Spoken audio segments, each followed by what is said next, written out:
Baik Mega maupun Anies, keduanya menjadi pemimpin dengan semua rekam jejak, rekam karya dan rekam prestasinya masing-masing. Betapapun keduanya telah menunjukkan karakternya, pro dan kontra bahkan polemik tetap dan kerap menyelimutinya. Mega yang ketua umum PDIP dan Anies yang memiliki kepercayaan publik yang tinggi, yang beririsan langsung dengan partai politik dan massa pendukung yang tidak sedikit. Kini bertemu dalam mainstream politik yang sama yang menjadi salah satu kekuatan politik kontemporer saat ini. Mega dan Anies telah menjadi potensi sinergi dan kolaborasi baik sebagai kekuatan oposisi maupun upaya mewujudkan perubahan dari dominasi dan hegemoni rezim politik dinasti dan oligarki. Kepentingannya itu apa? Kalau kepentingannya kepentingan pragmatis, ya sudah tendang saja calon pemimpin itu atau tokoh itu ya.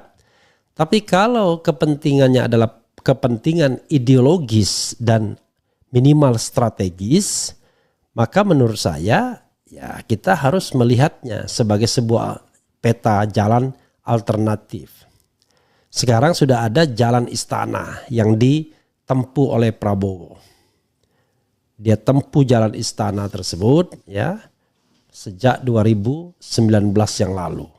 Yang saya katakan sebagai jalan pragmatis karena dia tahu betul untuk memenangkan pertarungan harus melipir ke istana. It happens, dia lakukan itu. Dan kemudian betul ya dia memenangkan kontestasi dengan segentong-gentongnya, sebabi-babinya, sebansos-bansosnya. Bicara mengenai tulisan yang dibuat oleh menarik namanya Yusuf Blegur. Dia ini seorang pendukung Anies tapi juga aktivis GMNI. Menarik kan, GMNI yang pro Anies ya. Yang organisasinya kiri tapi mendukungnya kanan. Tapi ternyata it happens dalam politik karena sekarang orang berharap Anies bersatu dengan Mega. Nah, Yusuf Blegur menuliskan ini sebagai bahan catatan kita. Nanti kita bahas hal-hal yang perlu kita bahas ya. Coba kita bacakan. Kolaborasi Mega Anies mengobati luka dan tangis. Luar biasa ya. Mega Anies luka tangis ya. Itu namanya rima ya. Disampaikan oleh Yusuf Blegur. Mega dan Anies menjadi pemimpin yang kaya pengalaman terbentur-bentur dan terbentuk. Keduanya memiliki karakter pemimpin yang kuat dan tangguh. Usai Pilpres 2024 yang manipulatif, Mega dan Anies berpotensi membangun harmoni Pilgub Jakarta sebagai cikal bakal dan road mapping perubahan Indonesia. Megawati Soekarno Putri dan Anies Baswedan menjadi dua figur pemimpin ideologis paling menonjol setelah era Orde Lama dan Orde Baru. Mega yang polos dan lebih banyak sebagai ibu rumah tangga biasa, seiring waktu terjun ke dunia politik, mengikuti proses dari bawah, melewati ujian yang berat. Mega mengalami fase terbentur, dan terbentuk. Ia menjadi satu-satunya perempuan politik Indonesia yang tangguh, berkarakter dan memiliki prinsip yang teguh di zamannya. Begitupun dengan Anies, seorang aktivis dan akademisi. Anies juga tak kalah hebat perjuangannya dengan Mega. Anies mengalami juga ujian kepemimpinan yang keras, melahap semua isu, intrik dan fitnah dalam perjalanan politiknya. Cuma rentang waktunya beda ya, tentu Megawati lebih panjang rentang waktunya. Dan Mega memimpin partai politik, Anies tidak. Baik Mega maupun Anies, keduanya menjadi pemimpin dengan semua rekam jejak, rekam karya dan rekam prestasinya masing-masing. Betapapun keduanya telah menunjukkan karakternya, pro dan kontra bahkan polemik tetap dan kerap menyelimutinya.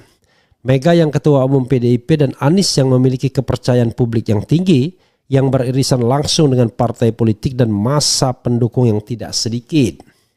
Kini bertemu dalam mainstream politik yang sama yang menjadi salah satu kekuatan politik kontemporer saat ini.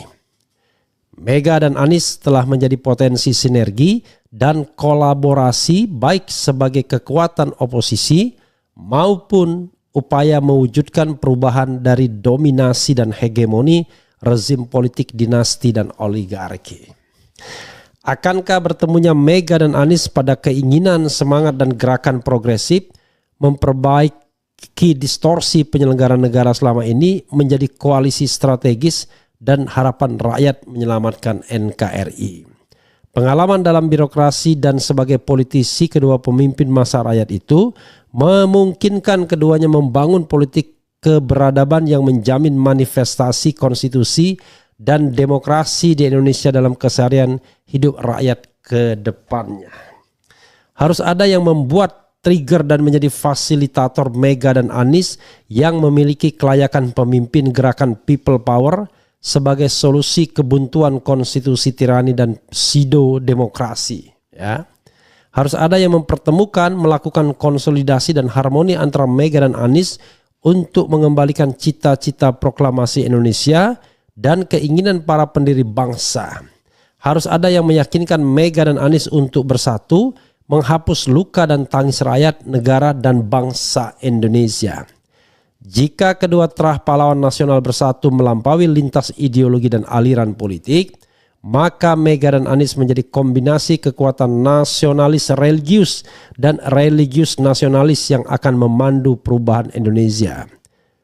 Wah, luar biasa ya. Bekasi Kota Patriot, 14 Zulhijjah 1445 Hijriah, 21 Juni 2024. Tepat ulang tahun Presiden Jokowi. Jadi sahabat era sekalian, saya tidak mau berbasa-basi mengucapkan selamat ulang tahun kepada Presiden Jokowi ya. Selamat hanya pantas diberikan kepada orang yang menyelamatkan republik ini, bukan orang yang tidak menyelamatkan republik ini ya. Karena republik ini makin lama makin hancur ya.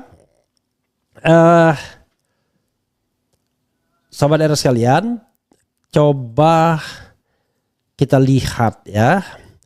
Pertama, memang politik itu betul kata adagium dalam politik, tidak ada kawan dan lawan yang abadi. Yang ada adalah kepentingan yang abadi. Nah, cuma kepentingannya itu apa? Kalau kepentingannya kepentingan pragmatis, ya sudah tendang saja calon pemimpin itu atau tokoh itu ya. Tapi kalau kepentingannya adalah kepentingan ideologis dan minimal strategis, maka menurut saya ya kita harus melihatnya sebagai sebuah peta jalan alternatif. Sekarang sudah ada jalan istana yang ditempuh oleh Prabowo. Dia tempuh jalan istana tersebut ya sejak 2019 yang lalu. Yang saya katakan sebagai jalan pragmatis karena dia tahu betul untuk memenangkan pertarungan harus melipir ke istana. It happens, dia lakukan itu. Dan kemudian betul ya dia memenangkan kontestasi dengan segentong-gentongnya, sebabi-babinya, sebansos-bansosnya. Maka Anies dan Mega tidak boleh mengambil jalan itu untuk memenangkan pertarungan politik atau menegakkan ideologi atau menegakkan tujuan-tujuan strategis. Mereka harus memupuk kekuatan rakyat yang real, yang mampu melawan ngamuk bila dicurangi. Yang mampu menghalau keterlibatan aparat, baik sipil maupun militer. Yang mampu keep on eye terhadap penyalahgunaan keuangan negara, BUMN dan lain sebagainya untuk memenangkan pasangan calon. Nah, jadi bersatunya kekuatan ini ya tidak boleh karena didasari pada tujuan ingin memenangkan secara pragmatis pula. Kalau tidak, apa bedanya? Makanya saya merasa ngapain Anies bersafari politik ke Gerindra, ke Prabowo dan lain sebagainya misalnya. Let's say kalau seandainya Prabowo dan Gerindra mendukung, apakah dia akan mengiyakan? Kalau mengiyakan selesailah. Tidak ada semangat oposisional. Yang harus dia lakukan adalah mengatakan bahwa terima kasih sebagai figur-figur politik kita memang harus berkomunikasi. Tapi kita tidak bisa melupakan praktik-praktik curang, praktik-praktik gentong babi, praktik-praktik bansos yang digelontorkan selama pemilu sehingga pemilu berlangsung secara tidak jujur dan tidak adil atau pemilunya tidak konstitusional. Nah, itu sikap yang tidak boleh dikompromikan. Walaupun kubu sana mengatakan bahwa 50% rakyat mayoritas memilih, kita justru bertanya, is it the real number? Apakah itu sebenarnya angka halusinasi saja? Kan boleh kita mengatakan bahwa kemenangan kemarin kemenangan yang sebenarnya ya tadi karena keterlibatan kekuatan-kekuatan, the invisible hand. Jadi bukan people vote, tetapi the invisible hand yang menentukan kemenangan. Kalau caranya begitu dan kita mau berkompromi terhadap hal seperti itu, ya berarti kita mau melanggengkan kecurangan, gentong babi, money politik di Republik ini yang kita kutuk sama-sama sesungguhnya ya. Kita membangun reformasi itu dengan harapan memberantas KKN, bukan memunculkan KKN.